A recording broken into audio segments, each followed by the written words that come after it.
Programa Supermanhã. Bom dia com muita alegria. Jovem Pan.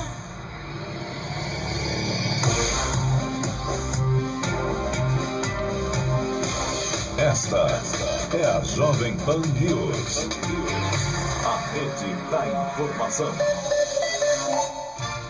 Marcos Rodrigues. De volta e comunicando aqui pela Jovem Pan News, Maceió, isso mesmo, aqui começando uma entrevista importantíssima nessa semana tão decisiva para o governo federal. Por quê? Porque o PMDB ameaça o desembarque, como está elegendo essa palavra a mídia nacional, ou a sua saída definitiva do governo federal. Se isso acontecer, o PMDB, que é o maior partido, tanto no Senado como na Câmara, é natural que outras pequenas legendas também sigam o PMDB e deixem cada vez mais isolada a presidenta Dilma Rousseff. Por qual razão está acontecendo? Em função da crise política que vem se arrastando há muitos e muitos meses, 2 anos, praticamente, aí, de Operação Lava Jato. Muita gente teve o seu nome envolvido, quadros do PT, do PMDB, do PP e outras tantas legendas. Mas o PT, por ser exatamente o mandatário, aí o comandante do governo, é quem está sofrendo a maior retaliação. E a presidente Dilma está tendo dificuldade em segurar os quadros do PMDB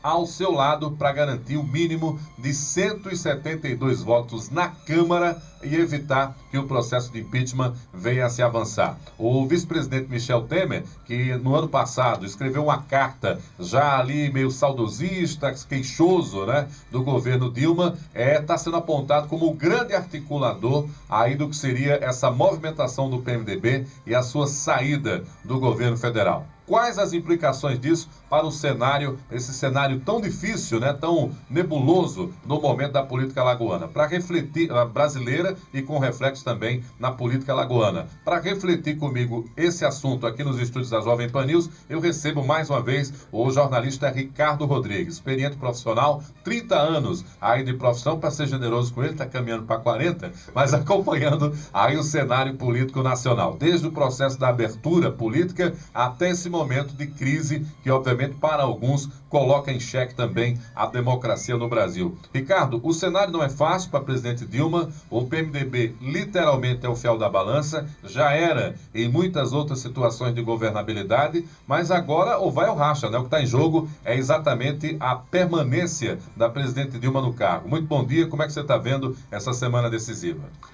Primeiramente, bom dia, Marcos Rodrigues, e a todos os ouvintes aqui da Jovem Pan. Realmente, a gente está passando por uma semana muito decisiva, porque amanhã, terça-feira, é quando o PMDB decide se continua embarcado ou desembarca. Ou desembarca, a palavra do momento.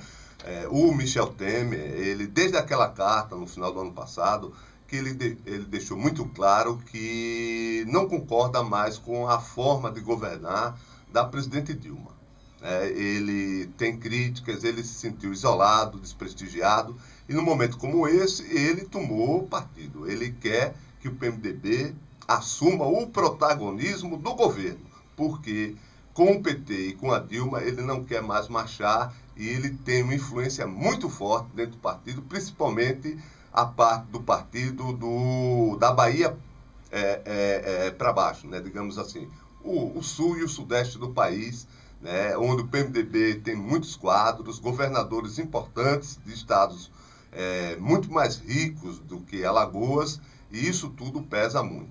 Agora, tem também uma ala do PMDB que acha que se o rompimento acontece, o PMDB também herda uma crise muito forte, e será que o partido vai ter saídas, vai ter propostas para poder se superar essa crise e dar as respostas que a população espera? Mais ou menos se a gente for comparar com o que aconteceu com o Fernando Collor, na época que ele estava sofrendo um processo de impeachment e teve que renunciar ao mandato, com a entrada do Itamar, houve uma reviravolta muito grande, não só do ponto de vista da política, como principalmente da economia, com a entrada do Fernando Henrique Cardoso como ministro da Economia, que trouxe, né, todos lembram, o Plano Real, e isso deu um alento muito forte para o país e a gente deu uma melhorada. Então, quiçá, né, nessa saída da Dilma, digamos assim, se realmente ela sair, ou através do impeachment, ou através da renúncia, né, com a entrada do Michel Temer, pode surgir um fato novo que dê uma recuperada na economia do país. Né? É o que se espera, porque do jeito que está, realmente, Marcos Rodrigues, eu reputo como muita dificuldade a permanência da Dilma nesse momento político que a gente vive, principalmente com relação à condução do país, porque ela não vai ter paz de jeito nenhum até o último dia do mandato dela. Agora, Ricardo, naturalmente, quando a gente olha para o PMDB, ele é um partido que sobrevive de cargos, né, desde o processo de abertura até agora. São quase 40 anos aí transitando em vários governos e, obviamente, se locupletando aí dessa figura dos cargos. Tanto que no próprio processo de investigação da Operação Lava Jato, quadros importantes do partido também vieram a ser denunciados. Mas a carga maior de tudo isso recai sobre quem está com o poder da batuta, né? Que é exatamente o Partido dos Trabalhadores. A Odebrecht está aparecendo na Operação Lava Jato como sendo a empresa mais organizada no tocante a essa relação com os políticos. Por que isso não cola com quem está julgando ou vai julgar Dilma e recai com mais carga sobre o PT? Você tem alguma posição formada sobre isso? Essa responsabilidade total do PT, porque ele está no comando da presidência da República. Entendeu? O PMDB tem a sua parcela de culpa também, mas não recai tanto no PMDB, no Michel Temer, em outras lideranças do PMDB por conta disso. Porque quem tem a caneta, quem dá a palavra final é quem está à frente da presidência. A gente vive um regime presidencialista, entendeu? E isso fica muito forte, muito caracterizado quando a Dilma fala que quem tem que resolver as coisas é ela, quem tem que resolver as coisas quem tem que assumir o protagonismo é o PT, porque o PT está à frente da presidência. E não é de hoje, já desde a eleição do Lula, né, teve o primeiro, o segundo mandato, depois o mandato da Dilma, né, 12 anos, com mais 2, 14 anos. Se ela for até o final, ela vai para 16 anos de poder, 8, 16. E ainda tem o risco do Lula voltar em 2018. 2018, difícil, porque ele está muito desgastado. Mas essa possibilidade também existe porque os outros quadros também não são fortes, não são conhecidos. Há um detalhe importante, né, pegando o gancho da sua fala anterior, no caso, caem duas figuras, né? Cai a Dilma e cai a figura do mito Lula como sendo o salvador da pátria, né? Por isso que toda a campanha que você vê contra a Dilma, ela é associada ao PT. Fora Dilma, fora PT. Fora Dilma, fora PT.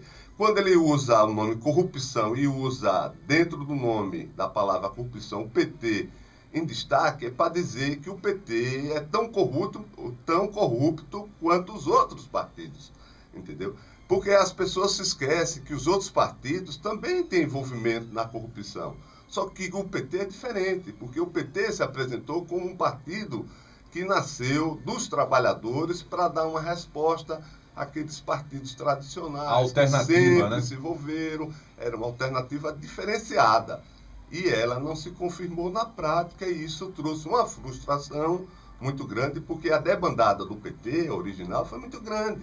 Não é de hoje, já desde o primeiro mandato do Lula, quando o Lula não tomou à frente o combate à corrupção, ele deixou correr frouxo o que já vinha acontecendo. Você falou isso aí começou a debandada geral. Você falou isso na semana passada, e para você que ligou o rádio agora, na audiência rotativa do rádio, nós recebemos aqui nos estúdios da Jovem Pan News o jornalista Ricardo Rodrigues, estamos analisando a conjuntura nacional. Você falou isso na semana passada, de que o Lula deveria, ao assumir o comando do país, ter provocado uma cisão que era esperada por quem conhecia o discurso do Lula. Ou seja, olha, roubou-se até aqui, a partir daqui para frente não se rouba mais.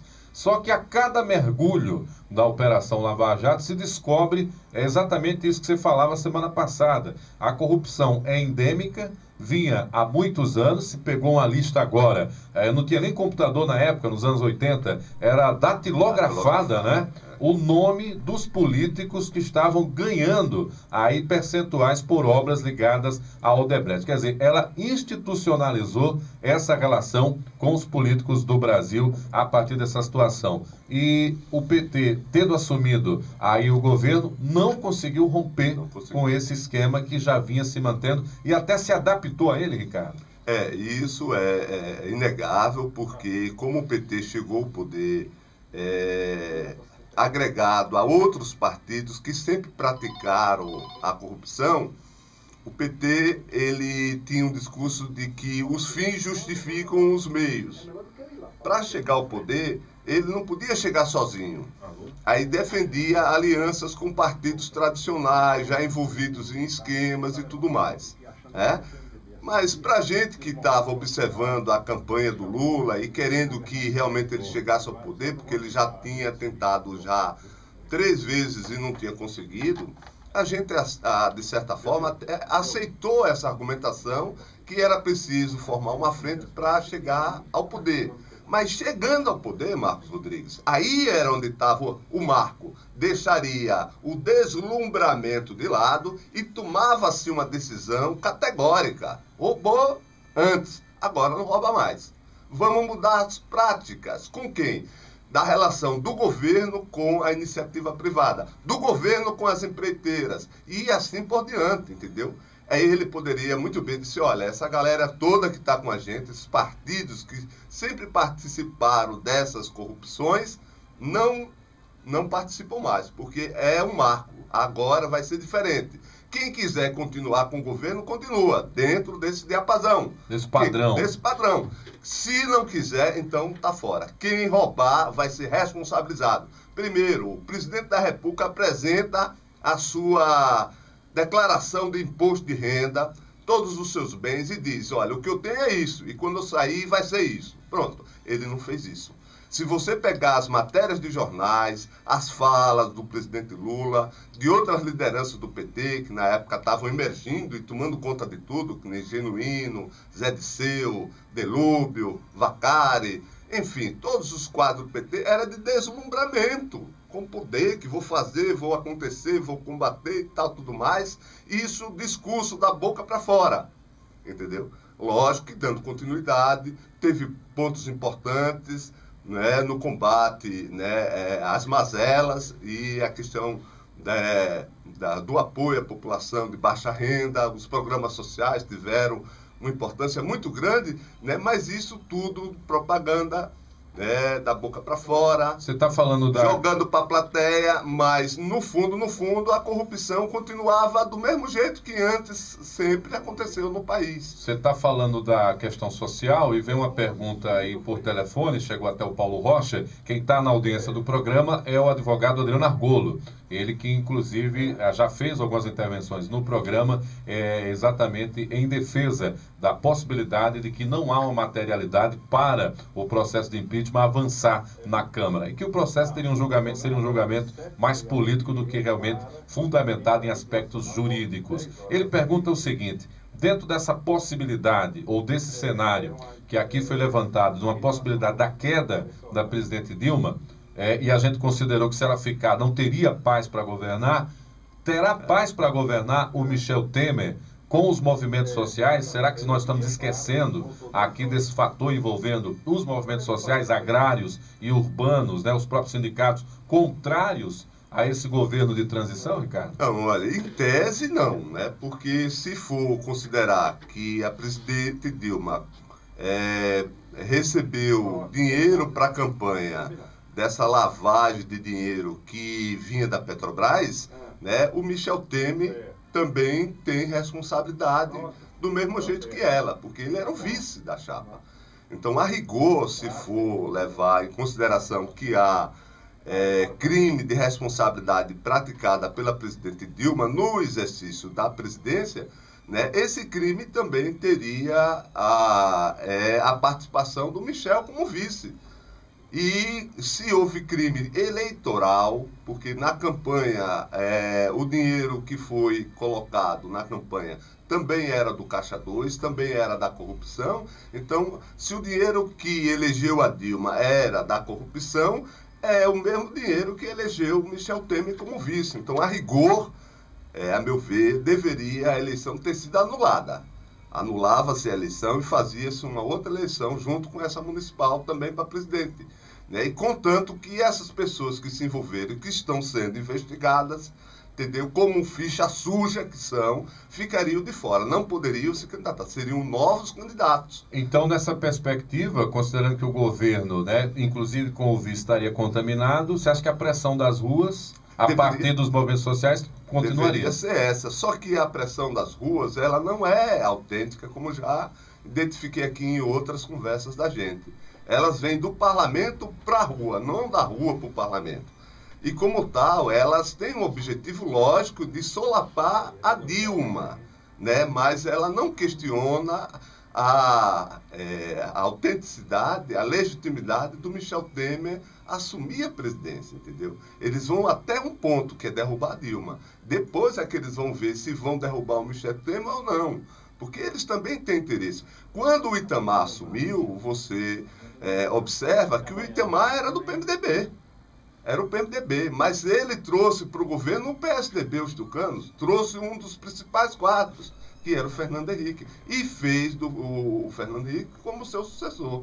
Então, de forma que o Michel pode também fazer uma frente que possa ir além dos limites do PMDB. Ô, Ricardo, eu acho que é importante fazer um cenário também para o nosso ouvinte, né, que de certa maneira pode estar sendo compelido também a ir às ruas, né, ou a favor ou contra, mas em especial a favor da queda da presidente Dilma, que com esse cenário, sendo o cenário do Temer assumindo e compreendendo que o Temer foi capaz de articular a queda da Dilma, estando dentro do governo, assim como o seu partido, que é um principal aliado, também dentro do governo, com o maior número de cargos, inclusive, o que pode se imaginar é que o que está em curso também, além da saída da Dilma, é o esquecimento ou uma resfriada em todos os outros processos, até a Lava Jato mesmo, né, uma pisada de freio, para não comprometer a vida desses próprios partidos num eventual governo de transição também, né?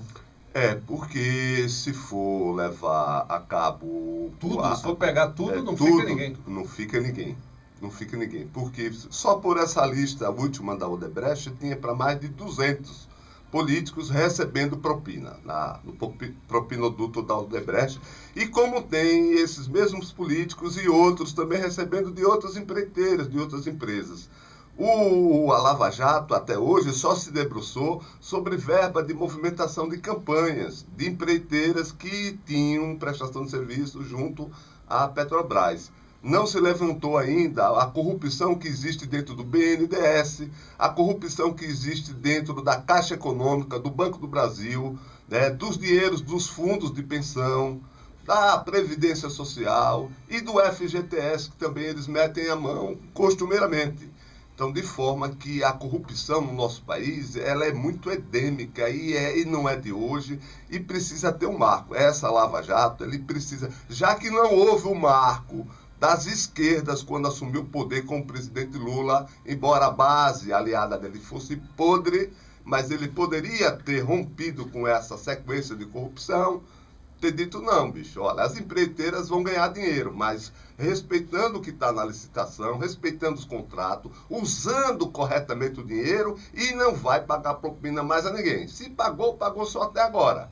Entendeu? Ele não estabeleceu esse marco, ele deu continuidade. Tanto é que 6 meses depois ele estava sofrendo um processo desgastante na denúncia do mensalão. Porque a base dele era podre e o partido dele, ao invés de se diferenciar, também participou do esquema. De forma que isso foi, inegavelmente, um prejuízo muito grande, que a gente só está percebendo o estrago agora, e de forma que, já que não houve aquele marco naquele momento, que com a Lava Jato, que pelo menos se faça isso. Porque mesmo a Lava Jato em andamento, como a gente viu pelas conversas que vazaram dos grampos, né, a corrupção continuava, a propina continuava e continua até hoje. entendeu? As eleições estão bichadas, tanto para a presidência da República, como também para governos de Estado. Agora, governadores se elegeram com dinheiro de caixadores, na mesma proporção, né? Na mesma proporção nos estados. Se o processo do TSE, que é o processo que todo mundo imaginava que avançaria mais rápido do que o das pedaladas na Câmara, fosse julgado, pegaria a Dilma, o Michel e, por tabela, os governadores que também se beneficiaram. Também. É por isso que eu acho que esse estrago, por ser maior, esse processo é o que vai para a gaveta. Porque, obviamente, o Cunha cumpriu um papel, né, de kamikaze, que foi o de viabilizar o processo de impeachment na Câmara, tentando se salvaguardar, porque aí, de repente, ele renuncia e arquivam algum processo dele, ele não perderia, na sua totalidade, os direitos políticos. Não sei se legalmente é esse o caminhamento, mas é o que se comenta também nos bastidores. Mas há um detalhe importante nessa história toda, que é o fato de que na Lava Jato ter aparecido também quadros do PSDB e que até o momento não foram investigados, como o próprio senador Aécio, que também teria recebido dinheiro nas mesmas condições. Ontem, o Fantástico deu uma nota bem rápida, a chamada nota coberta, para o ouvinte que não entende, é quando tem o texto sem imagem, né? E da condenação do José Serra, do Pedro Malan e Pedro Parente, quando eles criaram um artifício ainda na gestão Fernando Henrique para salvar alguns bancos no Brasil. Por meio do PROER, né? Que era um programa aí de reestruturação. 2,5 bilhões. O Gilmar Mendes tinha considerado, decretado o arquivamento desse processo, por entender que o trâmite tinha alguns problemas. E ontem os ministros, né, também refizeram essa avaliação do ministro Gilmar e o processo volta a caminhar. Mas essas notícias, elas não têm ganho a mesma proporção que tem ganho agora as da Operação Lava Jato. Você acha que nessa balança desigual, o povo também ou a população está sendo induzida a achar que o caos é maior do que o passado, Ricardo? Veja bem, é o que acontece também com essas lideranças do PMDB, os tucanos, quando eles vão nas manifestações, eles são hostilizados. O povo não tolera mais, né? O povo não tolera, entendeu? Veja bem, quando um partido envolvido em corrupção vem com um discurso de combate à corrupção e esse discurso ele ganha repercussão na sociedade, entendeu? Ele também sofre porque ele está, por exemplo, fomentando um veneno que pode ser cruel. O Aécio não vai mais ser homenageado na Câmara de Maceió, né? O vereador voltou atrás. A biografia do Aécio, do ponto de vista da corrupção, já está manchada há muito tempo. Ele é um quadro desgastado do PSDB, do mesmo jeito que o Serra, do mesmo jeito que o Alckmin, entendeu? A corrupção em São Paulo, comandada pelos tucanos do PSDB, vem desde a época do Mário Covas. O senador Renan Calheiros, quando houve um entreveiro dele com Covas, ele colocou o Covas em evidência, mostrando que não era bem isso. O discurso dele de moralidade não coadunava com a prática dos tucanos à frente do governo, porque tinha muita corrupção, principalmente com as construções do metrô, com as construções das ferrovias, das rodovias, com a relação dos tucanos com as empreiteiras, enfim. Então, isso não é de hoje. Infelizmente, as instituições e os órgãos de controle que deveriam ter tomado, né, posições corajosas e arrojadas no passado, não tomaram. Isso está estourando agora, entendeu? Então, quer dizer, se o processo de corrupção chegou a esse nível, é porque as instituições também não funcionaram quando deveriam. Passaram muita mão por cima da cabeça do FHC, quando naquela época o próprio PT já pedia a saída, fora FHC. Ele envolvido também em crimes de responsabilidade, da privatização das empresas, do desvio de dinheiro, da compra de parlamentares e outras coisas. Entendeu? Então, motivo para botar para fora os governantes é que não faltam, são muitos. Agora, tem um detalhe, tá? São 11h25. Olha, conversa boa, né? Já dizia minha avó, passa rápido, né? O Ricardo está aqui desde 11 horas comigo, Meia hora tá voando, Ricardo, só na nossa análise aqui. E ainda falta muita coisa, mas o detalhe é que essa história não para aqui, né? Cada vez que a gente se encontra semanalmente, tem muito mais coisas também para a gente falar. Mas eu não posso concluir essa entrevista sem abordar um tema aqui com o jornalista Ricardo Rodrigues, experiente correspondente aí de grandes veículos nacionais, aqui de Alagoas, a partir de Alagoas, sobre esse pensamento, Ricardo, que também ganha força nas redes sociais e em alguns partidos, né, que começam também a defender a ideia e plantar essa semente, lamentavelmente começa a brotar em algumas pessoas, de que um regime de exceção ou num regime de exceção a corrupção não existiria. Já está comprovado historicamente que durante a ditadura militar, historicamente foi o governo que mais se desviou recursos e que mais provocou enriquecimento ilícito, mas não era apurado porque eles estavam no poder e dominavam as instituições. Mas o fato é que agora, para as novas gerações, surgem quadros como o Jair Bolsonaro, que até então era um cara considerado folclórico e que diante da crise posta do jeito que está, para algumas pessoas é a solução, tanto que tem propagandas aí de algumas pessoas colocando nas redes sociais. Você vê com perigo para a democracia, para algumas pessoas imaturas, é claro, esse processo de crise política servir, Ricardo, de fortalecimento dessas ideias, digamos, mais ultrapassadas envolvendo ditadura, por exemplo? É muito preocupante porque nas manifestações contra a presidente Dilma, a gente viu vários exemplos de pessoas defendendo a volta dos militares ao poder, a volta da ditadura. Eu tenho dito o seguinte, que por pior que seja a democracia, né, ainda é o melhor regime, entendeu? E de forma alguma a ditadura militar ela foi livre de corrupção quando ela esteve à frente do destino do país, né? A gente vê, por exemplo, uma obra que ficou conhecida nacionalmente, que era a Transamazônica, que ela começou na ditadura militar e a ditadura terminou e a Transamazônica não terminou. E ali, a Transamazônica, quando ela foi projetada, ela foi dividida em vários trechos, cada trecho uma empreiteira pegou para fazer. E a maioria delas abandonaram, alegando N motivos, né, mas ficaram com dinheiro, então houve corrupção. E empresas até que hoje participam, né, dessa maracutaia toda, dessa roubalheira toda junto à Petrobras, participaram de obras daquela época. Né?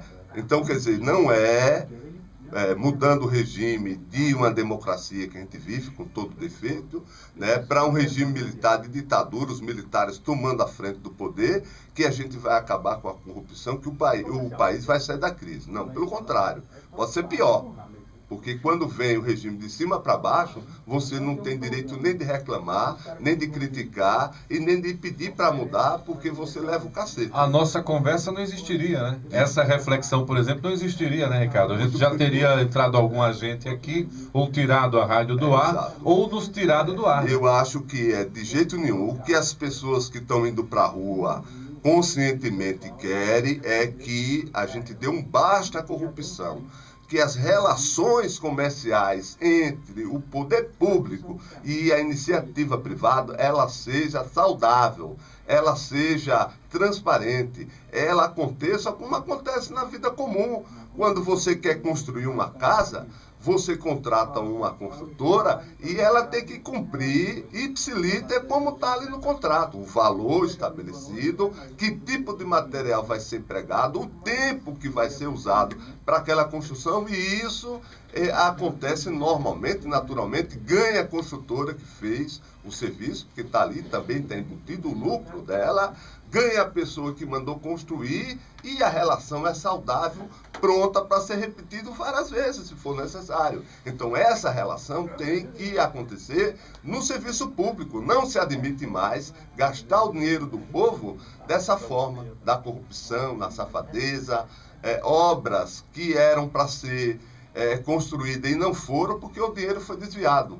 Né? Por exemplo, o Canal do Sertão. Há quanto tempo a gente não tem o Canal do Sertão aqui sendo construído, até hoje não terminou? Por quê? Porque a verba foi desviada. Essa